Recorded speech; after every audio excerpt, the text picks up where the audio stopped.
Welcome, ladies and gentlemen, to another great episode of The Basement, where we like to talk about things theologically, practically, and hilariously. My name is Tristen Walker, and we have a special episode today with a new guest. Today, Ezra's unable to make it. He is currently doing harvest right now, so he's a little busy until about mid-September. And as you can tell, we're in a new location, and instead of being in a basement, we are currently in the living room of my house. One that me and my family have been building for several years.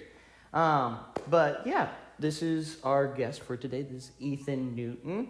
This is somebody that I know pretty well. Got to know him a few years ago. And yeah, why don't you introduce yourself? Yeah, thank you, Tristen. I want to start off by thanking you, and I'm honored to be a part of your podcast. I've listened to a few episodes, and I just wanted to compliment you and everything that you've done with this. You know, just like Tristen just said, we've really, I've known you for a little while. We've gone to the same church together, but really got to know you as a person probably was in the last 3-4 years or so, because Tristen and I actually did Bible college together at Forge and Foundry, which is now Life Church Leadership College. But we were kind of the beginning of that college there. So it was really fun to get to know you as a person, and just to compliment you, Tristen, you are such a smart person. You're very intellectual. You pick up things so quick.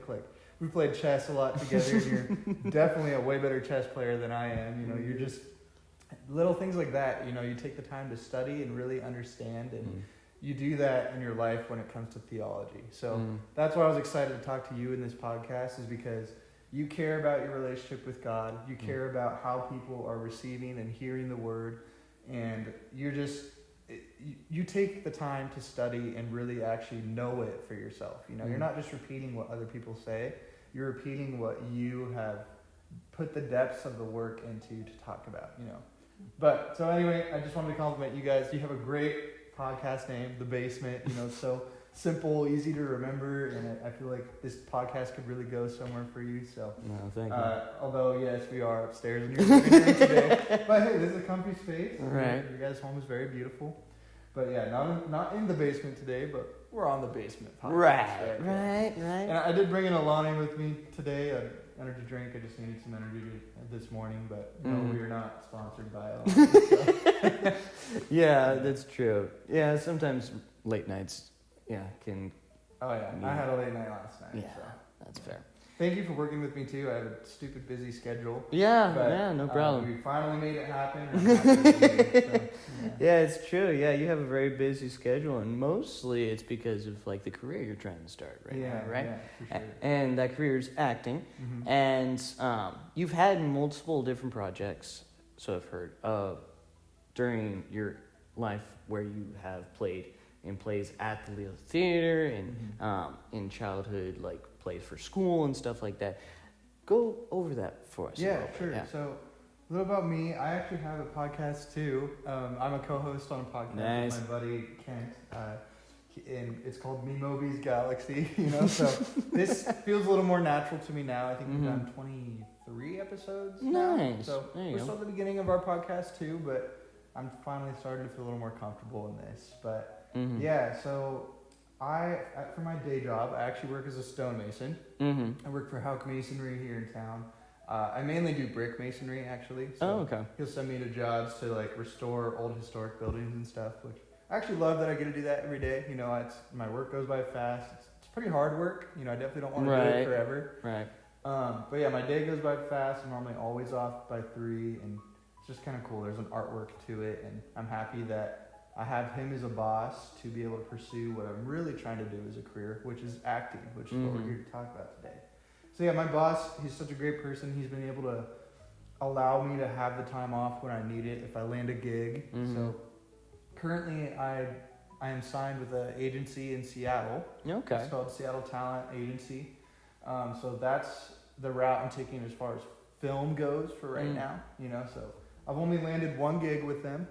I don't know if you've heard of the brand Keen, the hiking shoes. Okay, I think I've heard of them. Yeah. Okay. So I auditioned for their commercial. There was a commercial audition that came in for my agent, and I got a call back for it, and then I had the second part of the audition process, and then when they called me again, they're like, "Hey Ethan, Unfortunately, you actually didn't land the commercial gig, Oh. but we like your back. I sent them a bunch of pictures of like me hunting and hiking and stuff. Oh, We okay. like that you do all this kind of stuff and that you used to work at Sportsman's or whatever.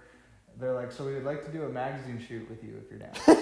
I was like, Sweet. okay, yeah. So yeah, it was pretty cool. They were like, when can you come to Portland? I was like, I'm actually in Seattle right now. I was getting my headshots taken. Oh. And they're like, no way, we're in Seattle right now too. We have a building that we do our shoots at. They're like, can you meet us right after you take your headshots? I was like, yeah, of course. You know, it was great. And I met them at their building, and I tried on like 3 different outfits, like 8 different pairs of shoes. And yeah, we had like a green screen background and then a fake like camping setup or whatever. Oh, okay, with gotcha. background, you know. But yeah, I guess my first gig I landed with my agency was a modeling gig. That's I did funny. not audition for modeling. I'm not a model. Maybe if I lost a little more weight, I'd be a model, you know? But yeah, I'm excited to start taking things in the film route. But as far as my experience and profession, I guess you would say right now, would be in live theater acting. So Cool. yeah. Yeah, and you have mentioned that we ended up going to the same college together for a couple of years, and yeah, it was a fun time. We got to learn so much, and we got to grow up a little bit together and like understand each other and stuff. And since we're kids, yeah, for sure, our families have known each other for a very long I remember when time. your family were like teaching us. You know? Oh yeah, oh So my good. gosh, it's been so long. Uh-huh. But tell us a little bit about your journey with Jesus and like how it affects like what you want to do as an actor. Absolutely, yeah. So I would say that being an actor or being in the acting community, you don't normally see strong Christian believers in it. You know, it's not really like if you were to think about a Christian and where they work as a job, one of the last things you would think of is an actor, probably. You know? Right. And it's just because it's a hard industry to be in, and it's super hard work, and it's just normally the type of roles and things or characters that people are wanting to play. It doesn't normally reflect Jesus in the way that you would want to, you know? Yeah. But for me, like, even why I took 2 years of Bible college is because, so I let me start by saying this. I grew up in the church. You know, I have a Christian family. Almost all of my family, aunts and uncles, grandparents, everything. You know, everyone's Christian. That's just kind of what I grew up with and kind of knew and thought it was the right thing, you know. But as I got older, I really wanted to understand things for myself. I didn't want to be the person that just agrees with everybody to agree with them because it seems right. That's know? fair. Yeah. I wanted to understand for myself, why do I believe this, and how can I explain that to others, you know? So I took 2 years of Bible college right out of high school, hoping that I could get this understanding for myself of, is this really what I want to believe in anymore? And how can I even tell people why I believe this? Because if you asked me 5 years ago, or 6 years ago probably, I don't know, it's hard to think of like when we were in college class, you know, 6 years ago, like, what is a Christian and what does it mean to you to be one? I think I would have really struggled to answer that. I probably would have just explained experiences and testimony, which is still good, but I wouldn't have been able to confidently explain why I'm a Christian, you know? And even if I did say something, I would say, well, because my family did it. And I think a lot of people would just argue then, like, so you're just a Christian because other people are, you know? And I was afraid of that. I didn't want that at all. So I took 2 years of college to be able to really study and get in the depths of every book of the Bible and take that. I really loved worldviews. That was one of my Worldviews favorite was class. great. Yeah.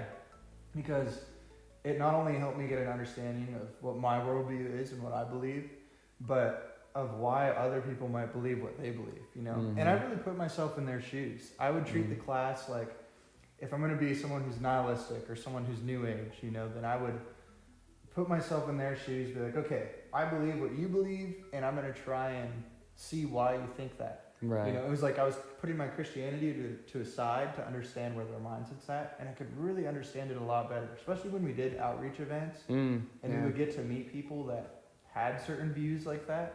I just felt like it brought such a cool opportunity to be able to say, hey, I understand how you feel, and I've been studying about this for 2 years now. Let me explain to you why I believe what I believe, you know? Right. So that's kind of where I'm at with my Christianity.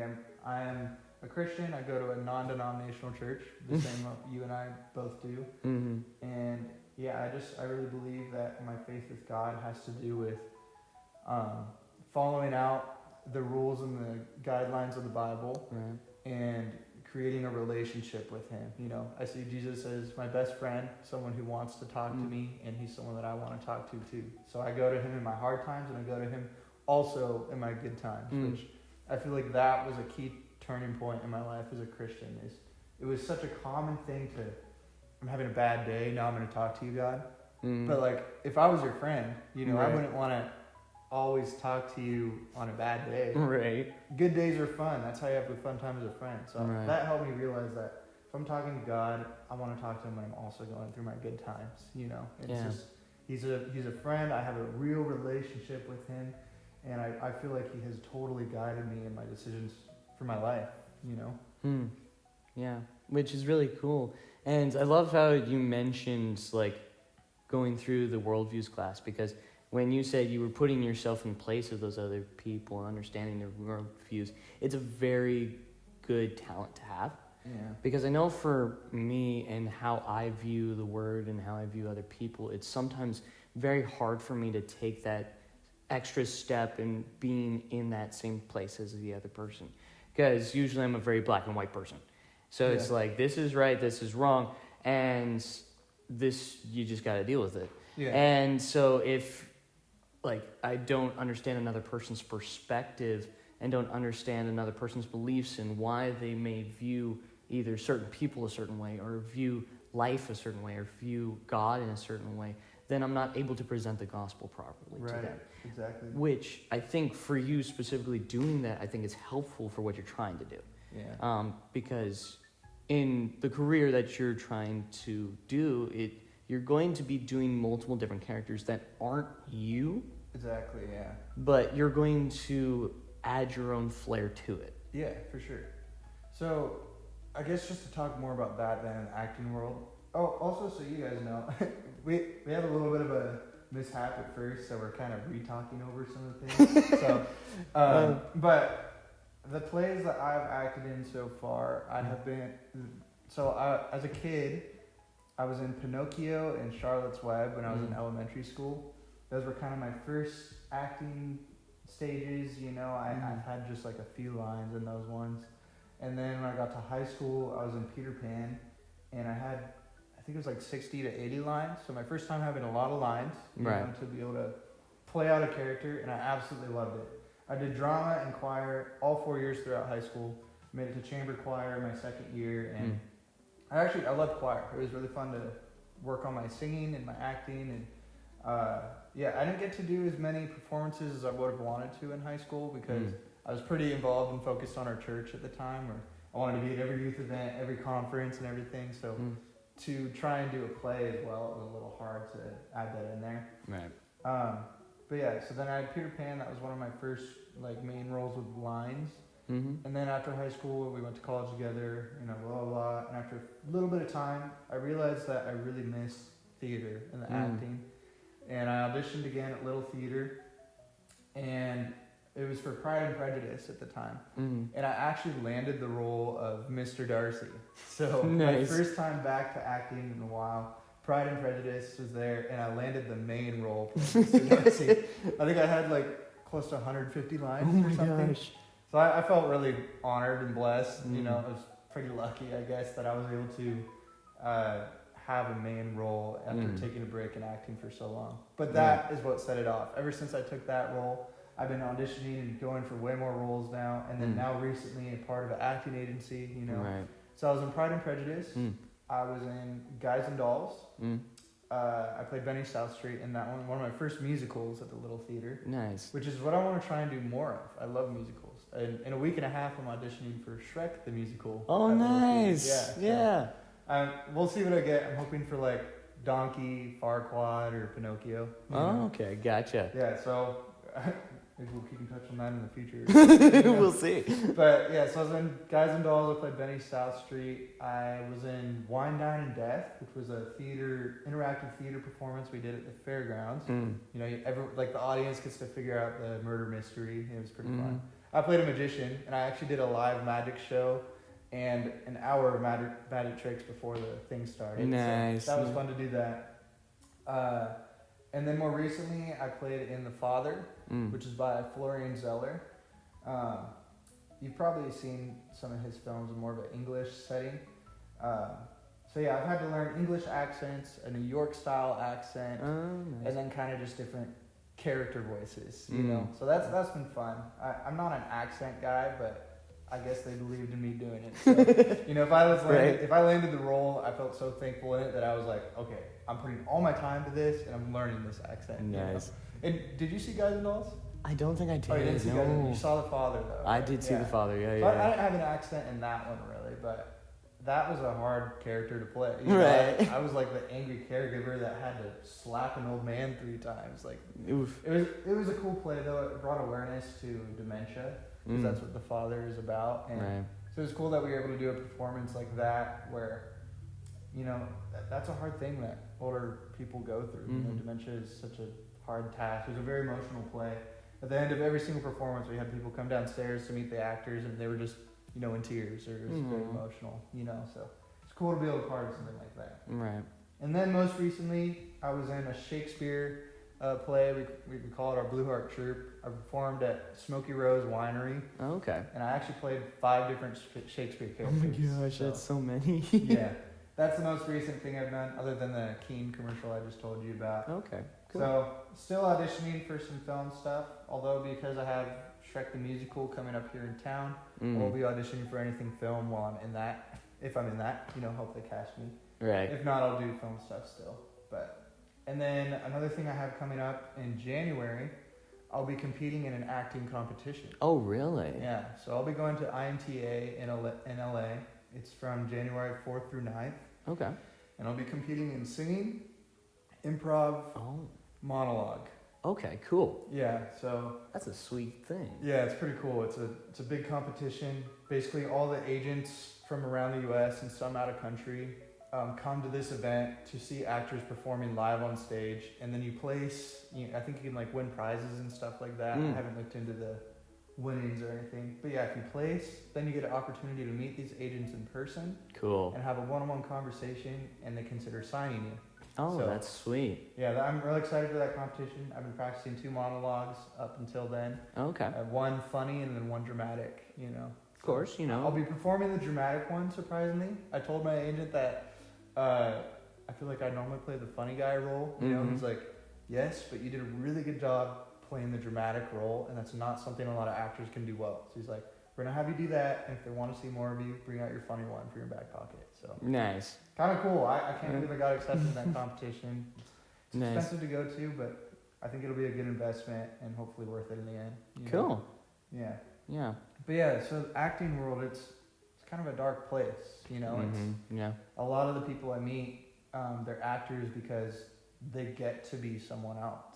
Right. You know, it's like sometimes they're not confident in themselves or who they are as a person, and they go through this cycle of the audience cheering for them is like what gives them the energy and the boost to keep going in their life. You know? Right. Yeah. There's a lot of actors who commit suicide or, you know, struggle with depression and stuff. And I think not to like up myself too much or whatever, you know, I'm not trying to sound conceited or anything, but I think me being able to be in a place like that where I'm confident in myself and the Gospels and what I've studied, being able to be around those people and sometimes not even talking to people, just being there and then seeing me, I feel it could bring some joy to people that didn't need it, or even be a testimony to the Lord. Like, why is he so happy? Why is a Christian doing this? You know, it's surprising. Yeah. They get to see that it's because I can actually reflect God in the way that he would want us to, you know, and in a way it's evangelism, you know. I can be an actor and be around all these people and doing it because I have a passion for acting. I love it. But at the same time, it's almost evangelistic because I live a life of a Christian as well. Right. You know? Yeah. So, speaking of that, like you talked about getting your role as Mr. Darcy in Pride and Prejudice, which is like a main role, like one of the main ones. And then you've had supporting roles since then. So, how does that affect your pride? How does that affect your ego? How do you keep it in check so that you're not always like thinking, well, I should have gotten the main role or I should have done this and stuff? How do you keep yourself in check? Yeah, that's a funny question. For the most part, in my next performances that I did, I actually didn't want the main role. First of all, the father, it had to be an old man. Yeah, that's fair. Especially because I think that's the most amount of lines and like long dialogues that I've had to see for a character in a play in a long time. Like the guy who played it, his name's Kevin. He's from LeGrand, actually. He came down to Walla Walla, temporarily moved here just to play that role. And he's retired.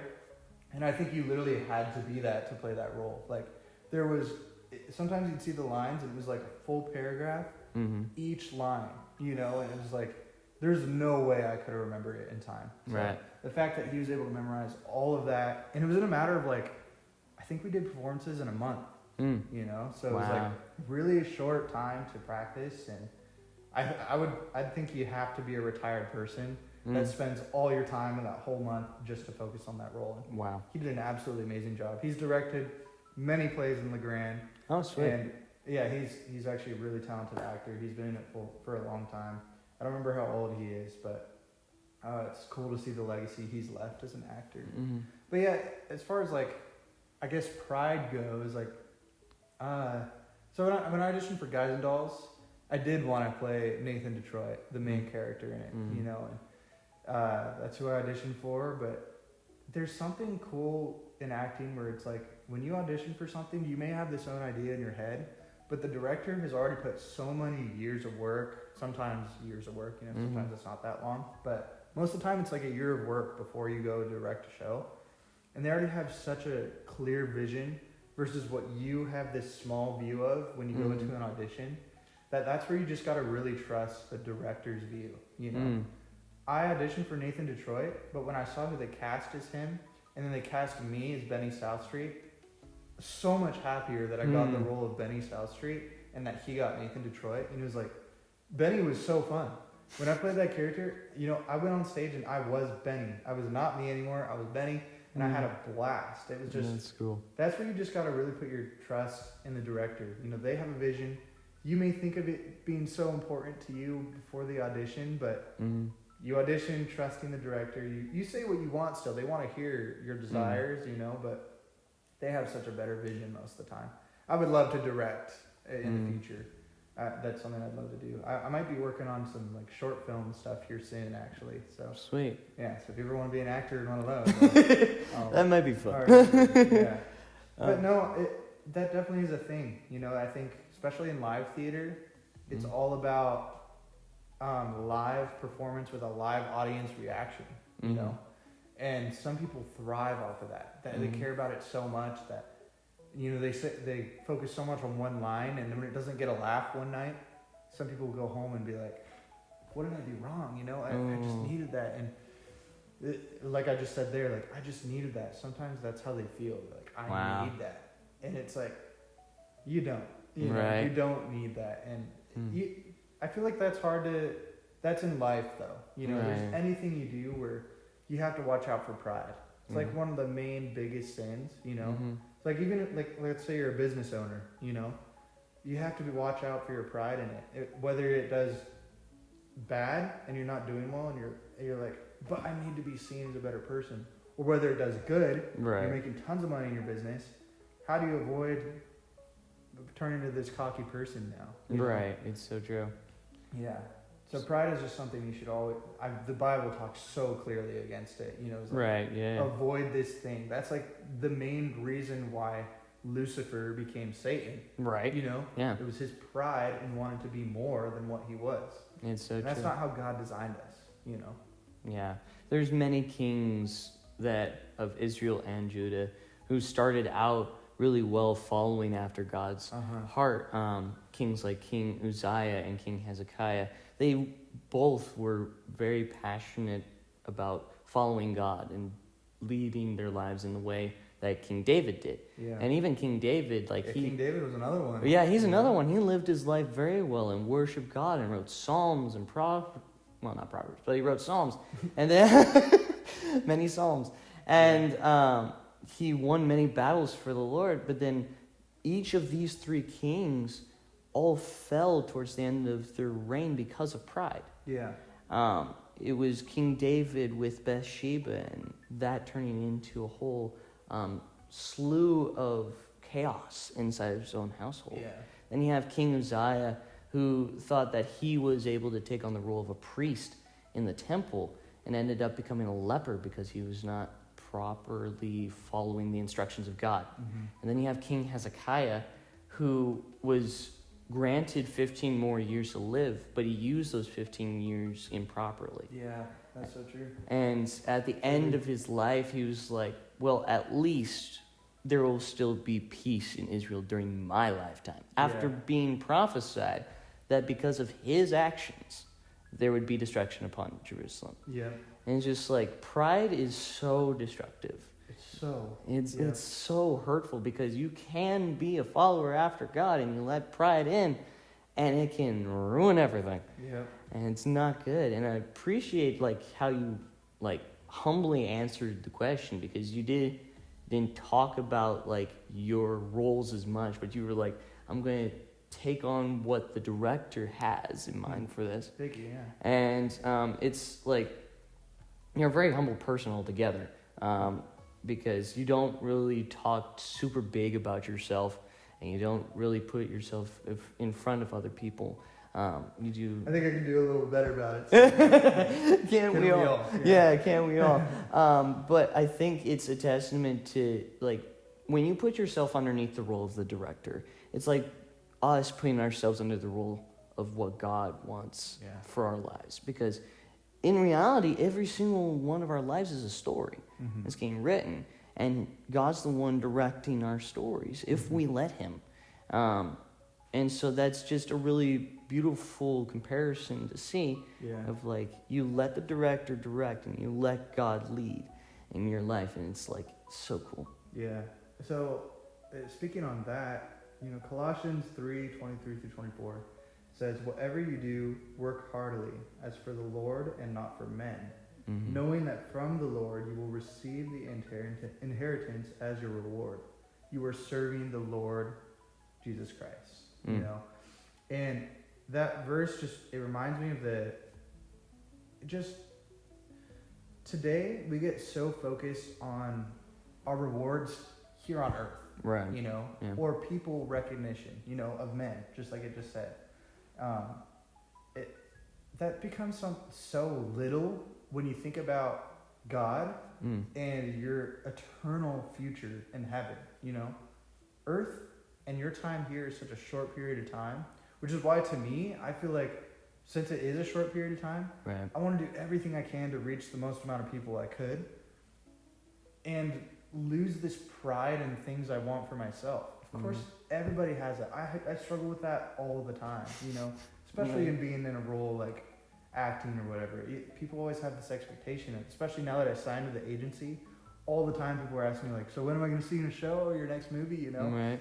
And when I haven't landed anything yet, it don't, kind of sometimes digs at me. I'm like, man, what am I doing wrong? I need to be a better person, and you think so much about yourself. But I think what helps you in life, if you follow, this verse says in Colossians, following after the reward you can get in heaven and the recognition from the Lord, that's all we need. Right. We don't need recognition from people here. It's true. And if you focus on that too much, you can get so lost in it, And, something I see with acting and, why I like to do it, I almost see it as a form of worship, Yeah. Worship can simply just be dedicating your time and the work you do, the crafts of your work, and doing it to the best of your ability. In the way that we put out certain stories, let's just say something as simple as this. If you watch a Marvel movie, it's a superhero defeating the villain. Sometimes that actually has some biblical principles to it. Right, it's true. It teaches you the idea of redemption, which is just like in the Bible, and I think that's something you can kind of put in comparison to acting. Is what's something you always read all the time in the Bible? It's parables from the Lord. Right. Parables and these stories and things, and especially even just reading the book of the Bible. You're reading a book, and in a way, it's almost a form of entertainment, just like acting is, And this is one of the ways that the Lord speaks to us so that we can have a visual and mental understanding of what redemption is, Right. And sometimes you can do that same exact thing through the story of acting. Do I wish it always correlated back to God somehow at the end of it? Yes, but you can't have that expectation, It's like not every director everywhere is a Christian, and they make their main goal of the play to be now that you've heard this amazing story, it resembles redemption just like God does, Right. I have the opportunity to explain that. Right. But it's not their job to. Right. But I think that's something beautiful that can happen with acting, And some films do that. There's people like Pure Flix or Angel Studios. Right. Yeah.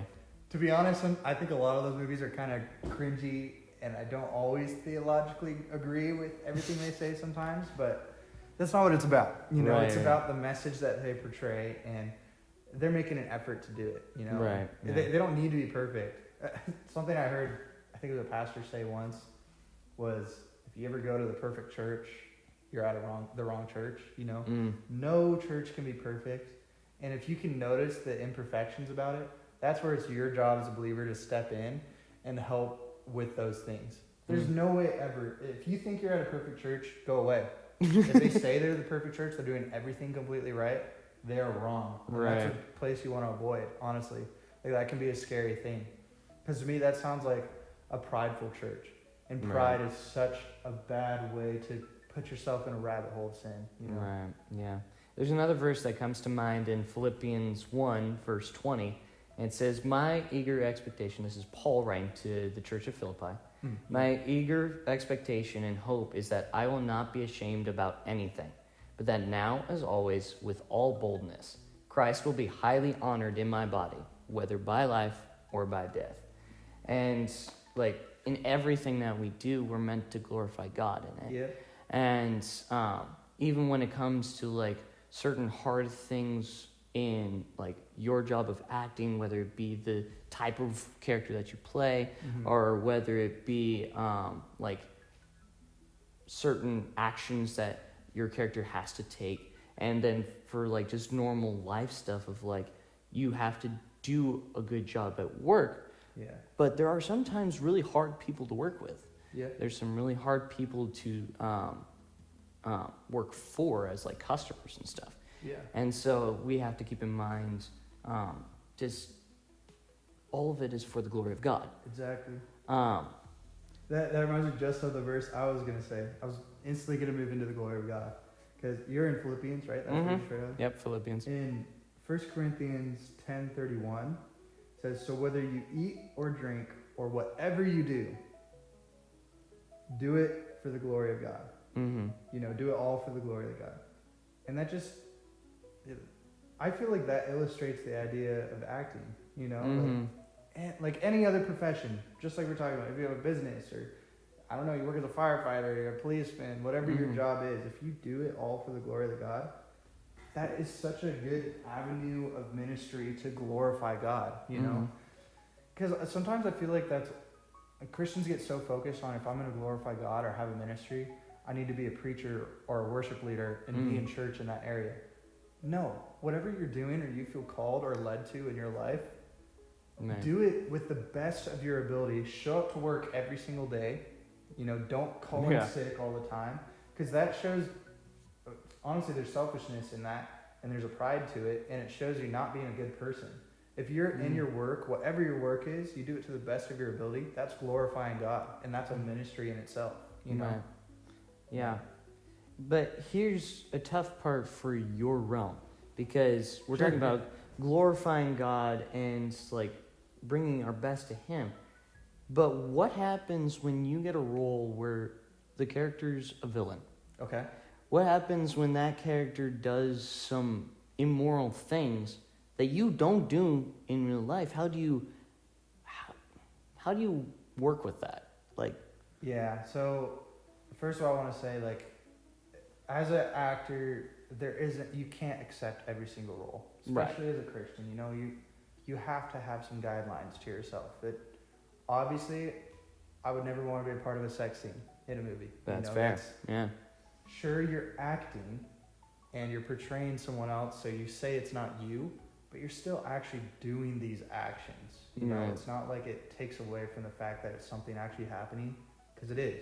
You know, and the Hollywood scene and everything, they make it seem like it's such an okay thing, and it's just such a part of your acting career and a stepping ground where, wow, I can't believe they had the confidence to be able to do that. And no, it's just so you know, I'm never planning on doing that. Right. I think the Bible would talk very strictly against doing that. Right. You know. Yeah. Another thing is swearing. You know, every time I'm out on an audition, I try to, you know, sometimes that's what the director wants because it's an extra emphasis on what the character is saying, and I can see in some cases where maybe it would be good still, but there's always a question normally in your audition: are you okay with swearing? You know, and I always put no, preferred not. You know, and that's another good guideline and setting ground to have yourself. But when it comes to playing a villain, I kind of had a little bit of a role like that in The Father, you know, where I played this angry caregiver. You know, The Father's about this old man with dementia in his home who has to deal with his family getting frustrated with him because he can't remember anything. He's making up these things that he sees in his head because of his dementia, and he has this caregiver that has to have all this, you know. Honestly, if I was a caregiver too, I'd probably lose my patience as well. It's having to repeat the same thing every day. Someone's not getting it. They're getting upset at you. In my role, I had to all of a sudden just lose it on him, you know, get angry, tell him in his face, like, don't do this, you know, and then slap him, you know, like, get it out of him. Like, that was almost a villainous type of character to play. But it wasn't me doing that, you know, like, that was obviously a character I'm playing. And what is that story being made of now, you know? Because just like I mentioned before with, like, heroes and villains, you know, it creates an idea of redemption, you know? What's sad is some people watch it and they're like, oh, I hate that person. I can't believe that person right now. You know, they're so bad. Why would they do that? You know? Right. It's like, how old are you? You know, this is a movie. They're not actually meaning that towards that person. And what is the story saying? You know, because like I just told you, at the end of that play, what did we have? We had people in tears. I had people come up to me and share their story like, you did such a good job. I know I had someone tell me that, like, my dad had dementia and I had to live with that with him, and everything you guys portrayed and talked about was so real. And it's so true. Caregivers do this in the industry. You know, they lose their patience and they get upset, and there's elderly abuse from it and stuff. And they're like, obviously we know you're not this type of person, but thank you for showing this to others so people can be aware of these things that are happening. People just be like, it made me so happy to think about my dad. And she was like, he's now passed away, but the message you guys are putting out there, I think, will help so many other people who have dementia. And he was like, I had an opportunity to play a part in that, you know, in this story of a man with dementia and how it's being resolved. And it's the fact that I could have someone come up to me after in tears and say their story.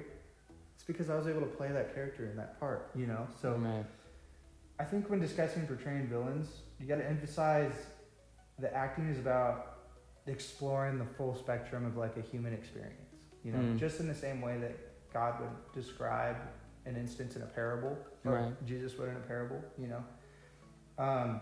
You can highlight the understanding of darkness in characters, and in my opinion, that enhances one's comprehension of redemption and grace. You know, so when someone's watching that, they put themselves in their shoes in that situation. Most of the time, someone doesn't put themselves in the shoes of the abuser. You know, they put themselves in their shoes of the one who's being abused, and it's just such a hard thing to think of. And when it's dealt with in the end, there's such a yes, you know, like, they beat that villain, they got him, you know. That shows such a grace and redemption aspect to the story. And I think that's what you got to think of when you're playing a villain, you know. It is hard to be that person. I felt it mentally You know, before I would go on to stage in that role, I had to put myself in the mindset of this character and almost actually be mad at this person, you know? And because that's something that you realize when you get better as an actor is, I heard someone say once, if you're a good actor, you're not acting, you know? You're doing that. You're that person, Right, you know? yeah. When I was Benny South Street, I was Benny, you know? That's why you hear a lot of people, like actors, and when they're in interviews, they talk about their character in the third person. It's because to them, they were that character in the movie, you know? It's just, if you're able to play that character and actually cry, actually have the emotions, actually feel that scene, then you're going to play a lot better of a character, you know? But yeah, I guess just to summarize that point of, is it okay to play a villain? I would say yes, because you're helping take part in the story of redemption and grace. And especially if you can talk about your role after, and there's such a ministry in that, you know, you can be like, so what'd you guys think? I know that was really hard for me to play. It was crazy that I did that, you know, but wasn't that such a good story, you know? And then you get opportunities like I just shared with you. That person came up to me crying, talking about their dad, you know? So I would say yes on villains, you know? Yeah. And there's definitely some actors out in Hollywood that are setting standards. Like Keanu Reeves, he doesn't swear in his movies. Yeah. There's a lot of actors who have that specific thing where they do that, you know? Yeah, and it's like Keanu Reeves is just a really sweet guy in general.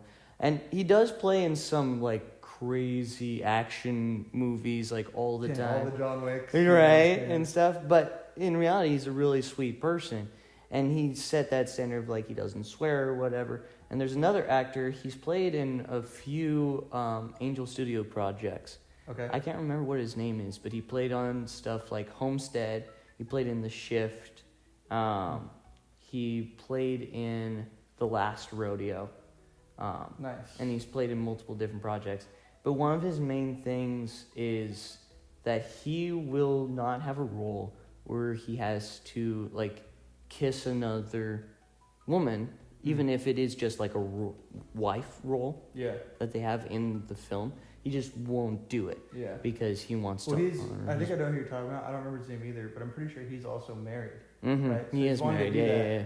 And respect for his wife, which I think is such an honorable thing, you know? Right. And Hollywood makes it seem like that's just okay. You know, like, oh, you have a wife, it's okay, your husband just acts. He can do sex scenes or kiss another woman because it's not him.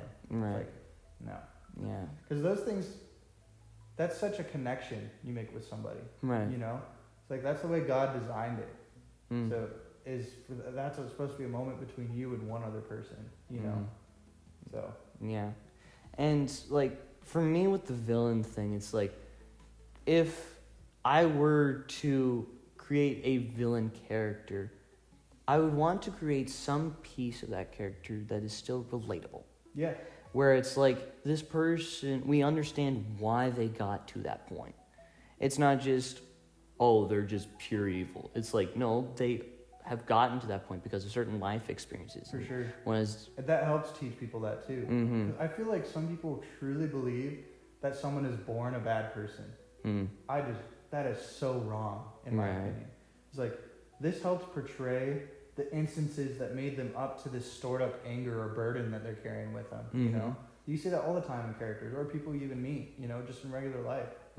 All the time, if someone says something mean to me, I wonder what's going on with them, you know? And you can take those moments to just pray and think to God, like, help that person, Lord, you know?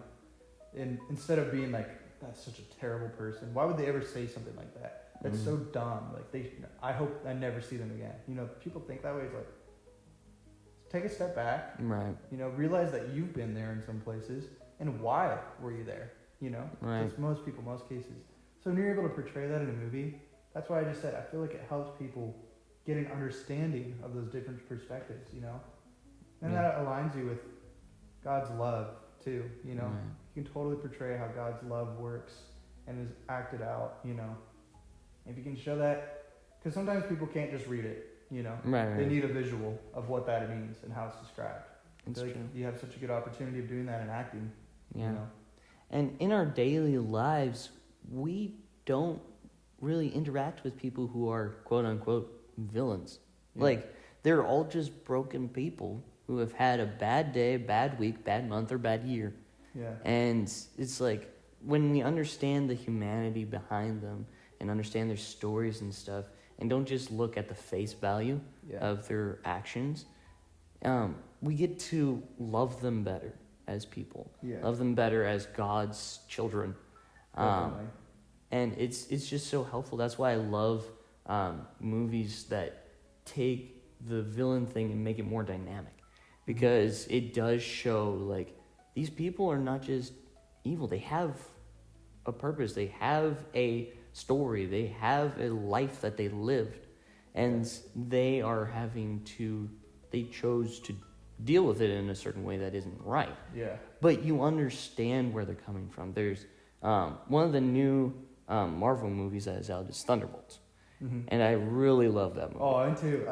I think Marvel has struggled with making a good movie for a little bit. Right. But I love Thunderbolts. Thunderbolts was so good. Yeah. And the character Bob in the movie, it was so good how they portrayed his redemption arc too. For sure. Like Sentry is just such a cool character. Right, Sentry is so cool. Yeah. And like how they portrayed like the void that he becomes, and then how everyone around him helps him to defeat the void in a proper manner. See, that's such a good example. It was so cool. What did they show about him? They showed the burden he carried that made him this evil-looking Sentry, you know? Mm-hmm. Everyone was brought into all of a sudden his mindset where he's upstairs in the living room and he's hearing his parents fight and stuff. Mm-hmm. Like, whoa, this is so real and shows such a redemption arc. Right. You know, and then the grace that they had for him and helping him and wanting to be there for him is what made it so that all this evil went away. Right. Because they were there for him. They saw he was in distress, and they needed to help him to literally save their own lives. Right. That's how it is in life. Right. You know? It is true. Even though that's not a Christian movie, right, in a way that's such a Christian ministry. Right. You know? It really is. And even the actual villain of the movie, Valentina. Yep. All they did to Valentina is just made it so that, hey, you're done doing this, now you do this for us, sort of thing. And they didn't, like, bring absolute justice and, like, get her off or whatever. Mm-hmm. They made it so that her role was changed from being the puppeteer to being someone that they could actually have to help them out. Yeah. So it was like, it was such a good movie, and I love those types of stories and stuff. And I'm a writer, so I've been writing a couple of books. Really? I didn't know that. Good for you. And in one, put them out, read them, guys. for sure, it's gonna take a little bit, but hey, we're gonna get there. Yeah. In one of my books, it's called Project Crimson, and in this book, there's a guy by the name of the Warden, and he has built this prison. And what he does is he sends prisoners into a simulation. And these prisoners are going through events where they have the same people they know, the same place that they know, but the events are very different from what they lived through.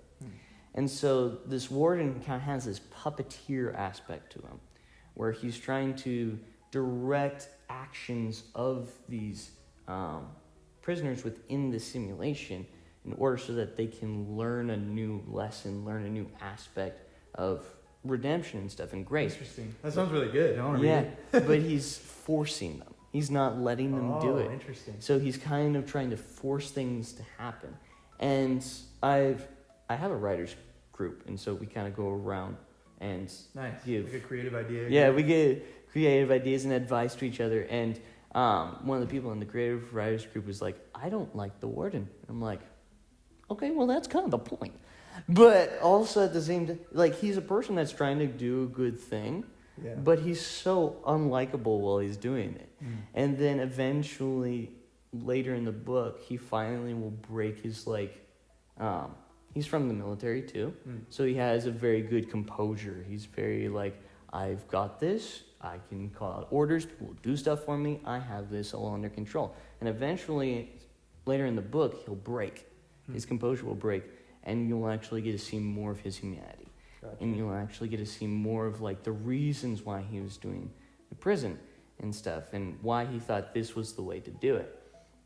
And so it's like showing people different aspects of people, just in general, and showing different reasons for doing things, and showing people the negative sides of humanity along with the positive sides. Yeah. Makes it for a better story to fully explain not just like what life is, but also fully explain why life is. Yeah. Like, why are we here? Why does God love us? Why were we created? Yeah. And stuff. So, yeah. I also feel like it creates an emotional experience too, which people can use that, you know. And I think another important thing that you always feel, or that you obtain when you're watching these entertainments and stuff, is you get empathy too. You know, you feel something for that character. Or if you're choosing and you're picking one character and you're kind of putting yourself in those shoes, that's empathy, you know? Empathy is a great thing to have in life, you know? Just experiencing that from a movie, you're like, you know, I felt something for that character. What if I see this in life, what can I do to help? You know, because obviously when it's a movie, you have no part in stepping in. Sometimes you want to. You know, you see someone like pull a gun towards someone, you're like, just shoot, do it. You know, you have no say because it's just happening in front of you. Or you want to grab it or whatever. Those thoughts you're having, though, and those emotions that you're getting, I feel like it's pretty healthy. You know, there's definitely ways though in entertainment that you can create unhealthy experiences. Right. People getting the wrong desires, which is like I said with like sex scenes and stuff. You know, and pornographic type of films, you know, that gives you the wrong desire and the wrong urge. But that's why I just said, you know, like, if you want to be a Christian and be an actor, give yourself some guidelines. Stay with an accountability group, you know. Make your main group of people that you hang out with still Christians and people that you would want to follow after, you know. I heard someone say once, you are who your best friend is, you know. So yes, it's good to surround yourself with unbelievers and people that you don't believe the same things. God calls us to do that. You know, that's our ministry here in this time on earth, you know. But every single day around that same one person and then doing things that they do, be careful who you choose to do that with. Right. You know? It's true. Yeah. So here's the thing about identity is, like, as an actor, you said that you kind of are that person and stuff when you're acting. How are you able to separate yourself from the character, keep your identity intact, and then be able to play that character well? Because we've mentioned a few times that people do this acting thing in order to gain publicity or gain that acceptance and that applause and whatever, because it's part of their identity. So how do you separate that for yourself, where you're truly yourself and not the character outside of the play? But you still are able to play the character well. So something I feel like important to mention there is a lot of people, when they think of actors, they think of someone who's famous, and that's what they're about, you know? There's no, I mean, sometimes there's some areas of nepotism, you know, where it's like a popular actor had a son, and now because he was already a popular actor, they're famous already, you know? So that nepotism is a real thing in the acting community. But if you're truly an actor and you love it for the passion of acting, your goal is not to be famous. Right. Know? That's not my goal at all. I love acting and I want to do it as a job. I think it's fun to be able to portray myself that way and play these other characters, but I'm not planning on being famous. I actually think it's really hard to be famous and be a Christian. You see a lot of famous pastors, famous leaders, famous actors who have a really hard life, or all of a sudden they make one bad decision. And because they're famous, that decision is shown to everybody. And now it's a resemblance of who they are. So do I want to be famous? No. If I am, I'm going to have to really be strict on my guidelines and what people are seeing about me and who I am. Because now I'm becoming an example to people. And that's such a big role to take on. God, you know, Jesus was one of the best examples there could ever be.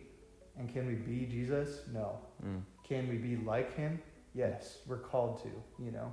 So I think if I ever did get famous for some reason, you know, that's not my plan, I'd have to be very careful about who I surround myself with and what I'm letting others see about me, you know? So I low-key feel like, in a way, God created us not to be famous, you know? I feel like that's his role. Right. And fame can be such a hurting thing. You know, you see people like Michael Jackson. How did they die? You know, or the amount of famous people that commit suicide because it's too much for them. And it really is. When you have so many people that, in a way, you're accountable to. You know, if someone's famous and they said, you did this thing, you should go kill yourself because of it. Some people might take that seriously. Right. And literally, because they're putting themselves in their shoes like, I guess he's right. And to think that because of your words could have such an impact, you know? Right. That's why I'm like, if I'm famous, I hope I'm ready. Right. Yeah. I don't want to be, you know? But yeah, so remind me of your question. You were more talking about like separating your true identity from the identity of the character that you play. Gotcha. I guess I kind of see it like you would a worship leader, you know? Look at someone on our worship team. Who they are as a person normally looks a whole lot different than they are when they're the same person. How do I want to say that? They play an instrument or they sing to the best of their ability that they can for God. You know, that's a whole different thing that they're doing. They're putting on this act in a way of worship towards the Lord, you know? So, I mean, I'm not saying that in a way that people worship me. I hope not. Do not. You know, I'm there to help portray a story, and that's my job, is to do that, you know, in the same way a journalist does, the same way that someone writes a book does, you know. But, I don't know, getting in the mindset is really hard. Sometimes you have to put yourself in someone else's shoes, or you just think, like, if this is me, sometimes you literally ask yourself the question of, okay, I landed this role of a character of Benny South Street, you know, where does he live? Who's his family? What does he like to eat? Right. You know, because if you just play yourself on there, people are gonna be like, "Oh, Ethan's playing Ethan on stage." You know, if you play Benny, like, "Wow, man, that's such a cool character," and then they meet you after, like, "Whoa, it's so weird to see you now, and you were just Benny, but now you're Ethan." You know, that's what you want. It's right. You really do got to get in the mindset of a character, and you got to do those things. You know, you're not just throwing your arms and words out there with an extra emphasis. You're not acting though. You're playing that. You know, that's you. So some people do struggle with their identity though. Sometimes people like a character so much that they played that they wish that was them. You know, then some people get stuck in one cosplay forever because that's who they want to be. Or they get stuck playing as one character or acting like someone that they wanted to be because that's just, they're not confident in themselves enough that they wanted to be this other person. Gotta avoid doing that, you know. Right. Be confident in yourself because each of us individually are different and it's great. You know. Is there something more you were looking for, like, from that answer, or like? I was kind of trying to pick your brain and see if there was like a way where you were able to make sure that your identity was solidified as like, as God's son and as Ethan, as humble but also creative and all that. Like, you have your foundation set for your identity of like, I'm God's. This is who he calls me to be. And then you take that and kind of like, I don't know, it's a weird concept because you're not really taking it away from yourself to do this character, but in a sense you are becoming someone else for the moment. Yeah. And so... And let me say too, acting isn't always that way. There's people that, you know, they're just kind of playing someone else and they do a good job at it.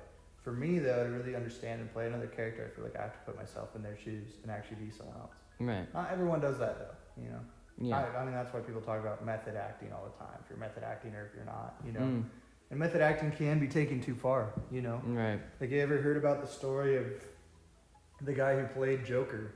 Oh. You know, like, no, I don't think I heard him. To get in that mindset and play that character so well and have like this darkness presence to him, he forced himself to be in a depressive state before he could play that character. Like, literally having a bad time at home, almost on the verge of wanting to commit suicide, to like now he's playing this character because he actually has a dark life outside of it. That's everything I would tell people to avoid from. Sure, he played the role amazingly. Like he got an Oscar for it or something, you know. But at what cost? Yeah, what cost? Is that really worth it? You know, for a movie, for one film, for something here on Earth. Right. These are objects and things and stuff of the right now, you know. Right. Is it worth spending all that time to get in prep for this character, to put yourself at risk and portray not even a good message to the audience? Yeah. I feel like we have such a better call than that, you know.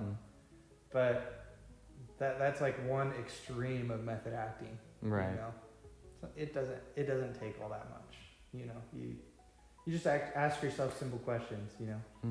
If I was this character, what food would I like to eat? You know, what's my family like? Right. You know? What does my sister say about me? You know, you make up these little things, and then it creates this person. You know, that's how character building becomes a thing. You know, right? But no, as a Christian, you definitely got to be confident in yourself. You know, and make a stance on who you are. You know, right? Don't get into the peer pressure and avoid who you are because, I don't know, maybe you see another successful actor and you like how they act and stuff, but how you see them in their other life kind of makes sense to why they're acting that way. So like, shoot, do I gotta be like that now to be that person? Don't do that. You know, comparison can be such a bad thing, you know? Right, yeah, it can suck. And I say focus on yourself. Don't be selfish, you know? But focus on yourself. Look through God's lens, you know? Look at the Bible. And if you feel like you can be confident in yourself and then also play someone else and not lose your identity, then great, pursue acting. If you feel like you might lose your identity or you might lose it and have to act like someone else, acting's not for you. I'd avoid it. Yeah. You know? Yeah. It's good to know who you are. It's very important to know who you are and understand what your weaknesses and strengths are. Yeah. So then you can set the proper standards. So then you can say no to certain gigs or certain commercials or whatever. You know what to say no to. Exactly. And I've had gigs come up already that I've definitely said no to. You know? And it's hard because it's like, there's one commercial I saw, the pay was super good. It was one day of filming and it was $5,500. Wow. You know?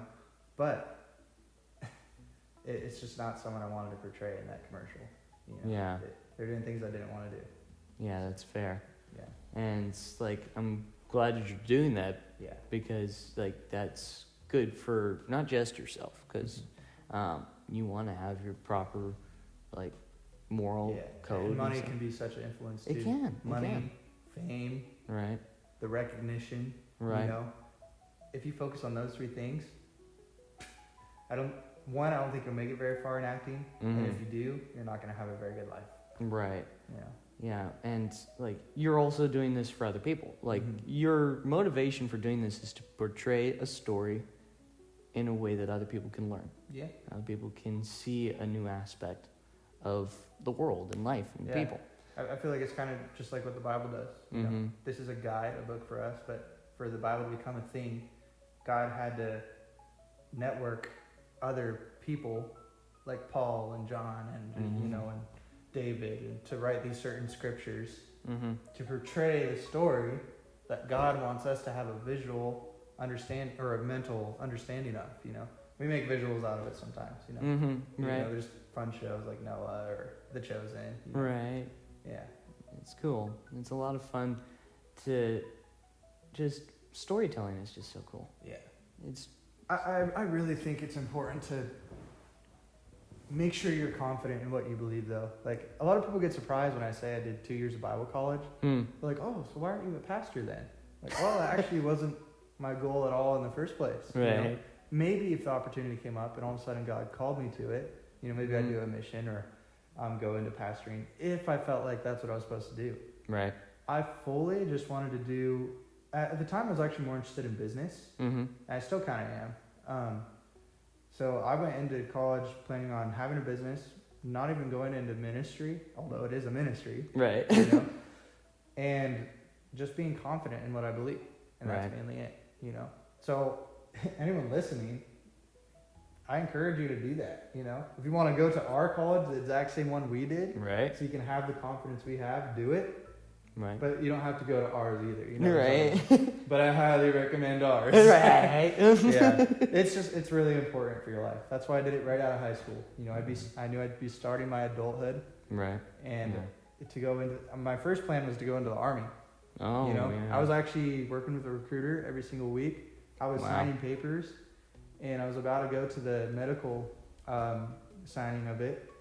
And before I chose to sign my last paper, I felt like God was telling me to go do college instead. Wow. And I think it's the best decision I could have made in my life. I just knew that coming out of high school, I had to do something right away to set up my future. Right. And the Army's great for that. Right. It would teach you hard work and creating good habits, and just to be a strong man, be a good person that way. And you can go to watch sermons when you're in the Army and stuff too. There's always chaplains there and stuff. But Yeah. I felt like the route that God's wanted to take me, doing Bible college, was the better route to take. And I have zero regrets. Completely worth the money. I would pay 3 times more than what I paid because of how worth it this was for my life.